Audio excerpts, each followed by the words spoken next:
Tarasenko, and I used to be a Democrat. Yay, walk away, Democrats! In fact, in my entire life, to this day, I have never voted for someone with an R next to their name. That will change in November. Come on, let's go. In fact, I would crawl through broken glass to vote for Donald Trump in person, and I hope you would too. So, how did I get here? Well, here's one thing you need to know about me. I'm originally from Vermont, the land of hippie liberals, Ben and Jerry's, and Bernie Sanders. And in fact, Bernie Sanders, I'm almost 40 years old, right? There has never been a time in my life when Bernie Sanders was not in public office in the state of Vermont. And so when I turned 18, it just made sense for me to become a Democrat. My parents were Democrats, my friends were Democrats. I'm not even sure I knew a Republican.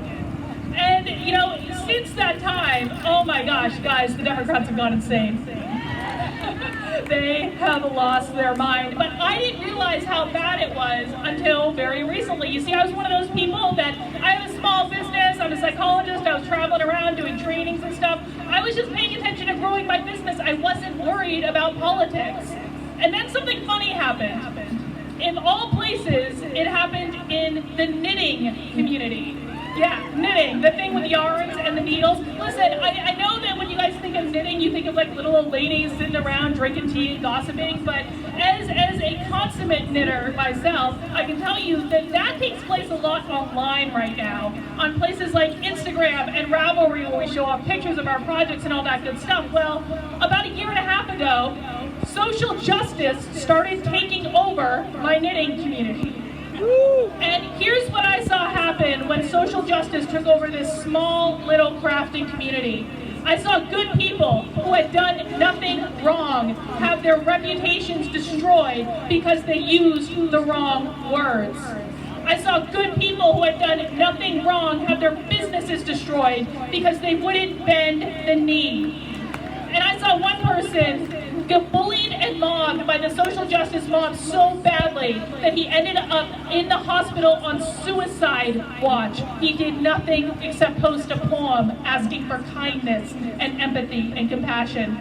And when all this happened right in front of me, I had to have a moment of clarity where I thought these were people that I had politically aligned myself with, and I wasn't comfortable with that anymore. And so I challenged myself to start breaking out my liberal echo chamber and listening to voices who I thought I would disagree with. The very first thing I watched was a video of a walkaway town hall with Brandon Strong, and I was convinced that I would not agree with a word that these people had to say, and instead I found people who sounded an awful lot like I did. And that was a surprise because Rachel Maddow on MSNBC had sworn to me that walkaway was fake. And just like everything that the media says, she was lying. And so I've had quite a journey since then. After I saw that video, I started listening to many other voices. I even listened to Ben Shapiro, who I thought was Satan, even though I never listened to what the dude said. And my mind started to open. And my big culminating exercise was that I attended a Donald Trump rally in Manchester, New Hampshire on the eve of the New Hampshire primary. And I gotta tell you guys, my friends were nervous for me. They were. They said, "Carla, don't do it. Those people are deplorable." One woman even offered me her pepper spray to take with me so I would be sure I'd be safe. But I said, no, I'm gonna be fine, and I went anyway. And guess what? I didn't see any Nazis. I didn't see any members of the KKK. I didn't see any white supremacists. I saw good, hardworking people who just had different ideas than me on how to run the country. Now, I gotta be honest, I knew I was gonna leave the Democratic Party at that point, but I wasn't entirely on the Trump train yet. I just knew the Democrats had kind of gone crazy, and I was like, I'm not on board with that anymore. But I wasn't sure I wanted to vote for Trump at that point. The primaries were still going on. I gotta tell you guys, never in my lifetime did I think the Democrats were gonna be stupid enough to nominate Joe Biden. See, I had seen Joe Biden in person in New Hampshire back in September when I was still vote blue no matter who. And even I knew the guy had dementia then. And it's only gotten worse now. Dude doesn't even know where he is, needs a teleprompter to do very basic things. This is insanity. You're gonna trust your gut. And then the Democrats start going around and talking about defunding the police. Of all things, have you ever heard anything more insane in your life than defunding the police? Let me tell you this. I've been traveling around the country with Walkaway doing rallies just like this one to try to get people to leave the Democratic Party just like I did. I have been to places like Baltimore. I've been to Chicago where we had Black Lives Matter protesters. And I'll tell you what, last week in Dallas, let me tell you about what happened last week in Dallas. In Dallas last week, we did a rally. It was a great rally, lots of great folks just like you. Everyone was out having a great time. And then Black Lives Matter shows up and starts attacking one of our security guards. And guess what? The police were there to help us. However, it didn't stop there though. It didn't stop there because they actually ended up arresting our security guard along with the Black Lives Matter folks. And hours later, after the rally, a group of us went down to the Dallas police station to check in and to see what was going on. And you may have seen it on the news. We were accosted by 30 to 40 Black Lives Matter protesters who threw things at us, swore, screamed gay slurs at the LGBT people we had with us. They chased us down to the end of the street. We were calling the police for help. They wouldn't come and help us. The police had been told to stand down. They were not allowed to protect us. This is what the Democrats want to create. This is what's going to happen if we put them in charge. As far as I'm concerned, they have lost their privileges.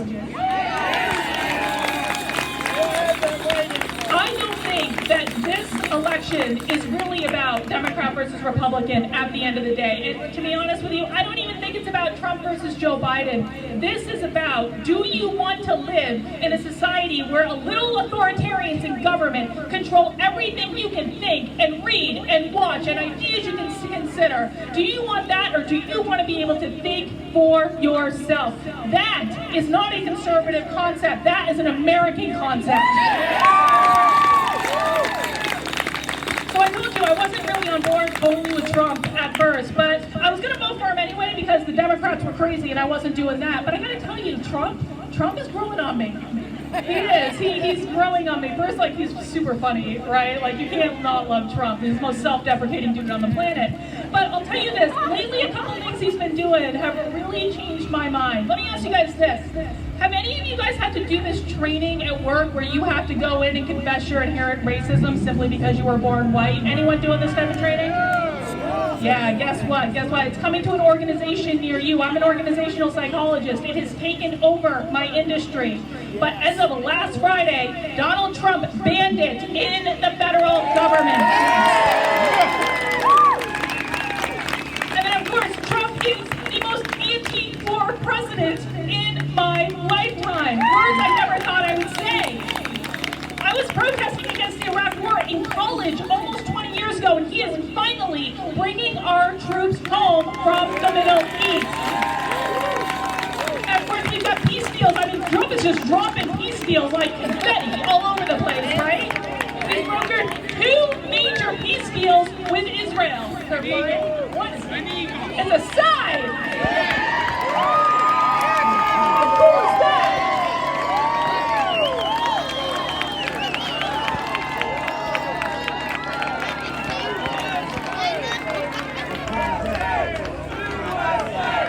USA! USA! USA! USA! USA!